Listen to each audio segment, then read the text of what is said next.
Coimbatore piece creative ಶಾಲೆಯ 3ರಿಂದ 8ನೇ ತರಗತಿ ತನಕದ ವಿದ್ಯಾರ್ಥಿಗಳು ವರ್ಕಾಡಿ ಕೃಷಿ ವಿಜ್ಞಾನ ಕೇಂದ್ರಕ್ಕೆ ಭೇಟಿ ನೀಡಿದರು.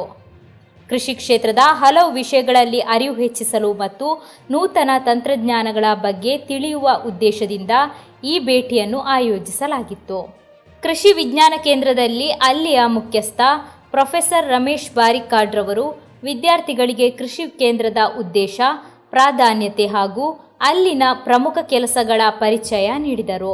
ವಿದ್ಯಾರ್ಥಿಗಳು ಬಿತ್ತನೆ ವಿಧಾನಗಳು, ಬೆಳೆ ಪೋಷಣೆ ತಂತ್ರಗಳು, ನವೀನತೆಗಳು ಮತ್ತು ಪರಿಸರ ಸ್ನೇಹಿ ಕೃಷಿ ತಂತ್ರಜ್ಞಾನಗಳ ಬಗ್ಗೆ ಮಾಹಿತಿ ಪಡೆದರು.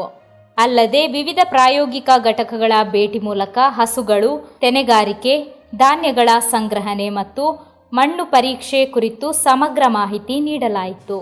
ವಿದ್ಯಾರ್ಥಿಗಳು ತಮ್ಮ ಪ್ರಶ್ನೆಗಳನ್ನು ಕೇಳಿ ತಜ್ಞರಿಂದ ಸ್ಪಷ್ಟನೆಗಳನ್ನು ಪಡೆದು ಪ್ರಯೋಜನ ಪಡೆದರು. ಈ ಭೇಟಿ ವಿದ್ಯಾರ್ಥಿಗಳಿಗೆ ಕೃಷಿ ಕ್ಷೇತ್ರದ ನಿಟ್ಟಿನಲ್ಲಿ ಪ್ರಾಯೋಗಿಕ ಜ್ಞಾನ ಮತ್ತು ನೇರ ಅನುಭವವನ್ನು ಪಡೆಯಲು ಒಂದು ಅವಕಾಶ ಲಭಿಸಿದಂತಾಯಿತು.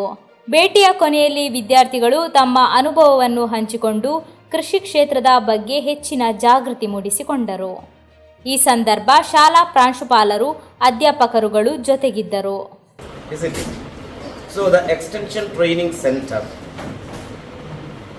which is one of the institution under Kerala Agricultural University,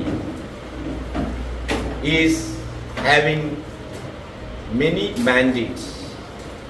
One of the major mandate is to educate the farmers, to impart training, and why this training is being imparted, to increase the productivity of the crops. The CD is brought in the laboratory. The Telangana Agricultural University, they patented it and they are outsourcing it for a private company. They are selling this. This is working under solar and also GPS connection is there from that institute. I hope the doubt is clear.